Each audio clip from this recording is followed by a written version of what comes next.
कभी कभी जिंदगी सबसे अनजाने मोड़ पर वो इंसान टकरा देती है जिसकी तुम्हें जरूरत तो होती है, पर तुम मानते नहीं। वो दिन भी कुछ ऐसा ही था। मैं अपने रूटीन के हिसाब से कॉलेज पहुंची थी, बाल बंधे हुए, नोट्स थैले में, चेहरे पर वही फोकस्ड टॉपर वाली झलक। क्लास शुरू होने से पहले ही फ्रंट बेंच पर बैठ गई थी। पीछे कुछ शोर था, लेकिन आदत थी उसे इग्नोर करने की। फिर अचानक क्लासरूम का दरवाजा तेज आवाज के साथ खुला।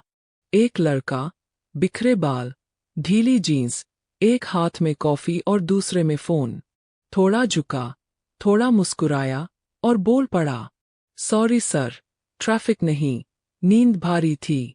क्लास में हंसी गूंज उठी।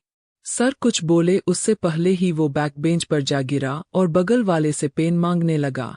मुझे गुस्सा तो आया, पर जाने क्यों नजरें उस पर ही अटक गईं। आरव मल्होत्रा, यही नाम था उसका, क्लास का सबसे ज्यादा लेट आने वाला और शायद सबसे कम सीरियस।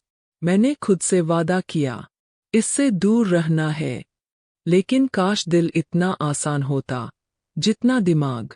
कुछ दिन बाद जब ग्रुप प्रोजेक्ट्स की घोषणा हुई और प्रोफेसर ने जो नाम पढ़ा, मेरी सांसें अटक गईं। रिया शर्मा और आरव मल्होत्रा, टीम। उसने वहीं से खड़े होकर कहा, मैडम टॉपर, अब तो साथ में काम करना ही पड़ेगा।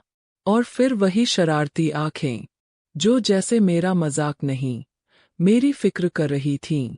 मैंने मुड़कर देखा भी नहीं, बस बुदबुदाई, भगवान, ये क्या कर दिया। प्रोजेक्ट का काम शुरू हुआ तो शुरुआत में मैं ही सब करती रही। वो आता भी तो खाली हाथ, बिना तैयारी, और कहता, रिया, तू बहुत अच्छा समझाती है, बस मैं ध्यान नहीं दे पाता। मैं चिढ़ जाती थी, ये कोई तरीका है काम करने का। और वो हर बार मुस्कुराकर कहता, तू गुस्से में और भी प्यारी लगती है। मैंने ध्यान नहीं दिया, या देने नहीं देना चाहा।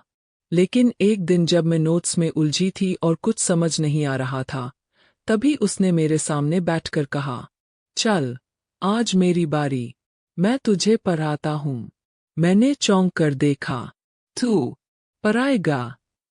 उसने कहा, हाँ, मजाक नहीं, 2 रातें जागकर पढ़ा है, सिर्फ इसलिए कि तुझसे कम न लगूं।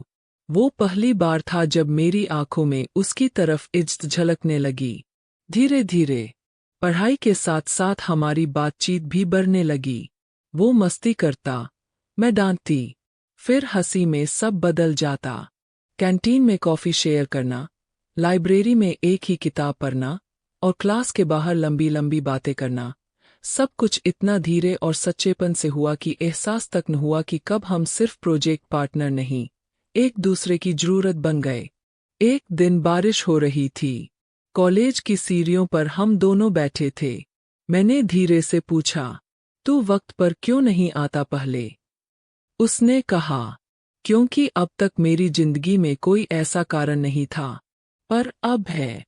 मैं उसकी आंखों में झांक रही थी और वो मेरी मुस्कुराहट में खो गया। शायद वही पल था जब पहली बार मुझे लगा, हो सकता है ये बैकबेंचर मेरी जिंदगी का सबसे खूबसूरत चैप्टर बन जाए। कभी कभी कुछ रिश्ते इतने धीरे धीरे तुम्हारे दिल में उतरते हैं कि तुम्हें तब पता चलता है जब वो थोड़ा दूर हो जाए। प्रोजेक्ट खत्म हुआ और रिजल्ट आया। हमारा नाम सबसे ऊपर था। सच कहूँ तो मैंने सोचा था, अब शायद कुछ बदलेगा, शायद अब वो मुझसे वैसे ही बात करेगा जैसे मैं उससे चाहती थी। लेकिन नहीं, आरव अब पहले जैसा नहीं रहा था। अब वो कभी कभी क्लास ही नहीं आता। व्हाट्सएप पर भी सिर्फ सीन आकर रह जाता। मैंने सोचा, शायद बिजी होगा, शायद कोई और बात हो। एक दिन हिम्मत करके खुद मैसेज किया, सब ठीक है। कुछ देर बाद जवाब आया, हाँ, सब बढ़िया। बस एक शब्द, जिसने जैसे मेरे अंदर सब तोड़ दिया।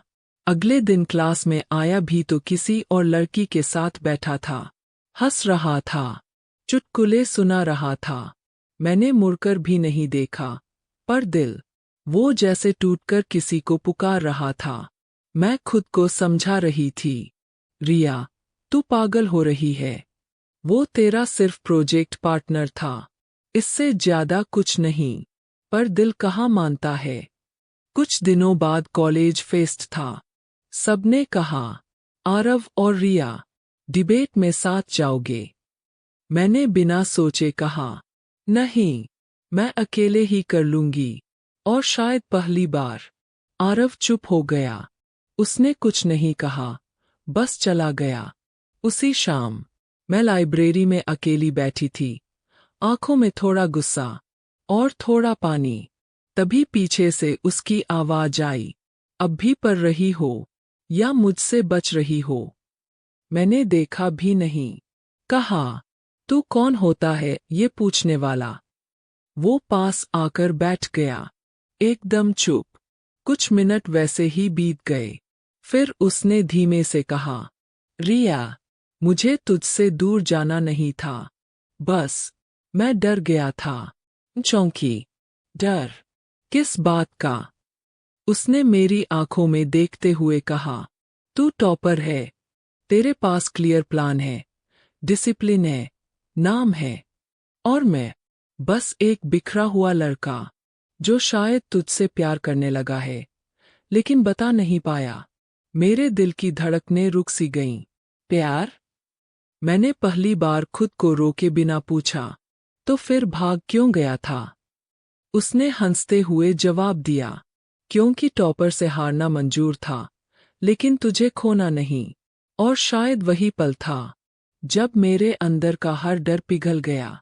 मैंने पहली बार उसका हाथ थामा और कहा, अब कभी यूं दूर मत जाना, वरना रिजल्ट से पहले ही हार जाऊंगी।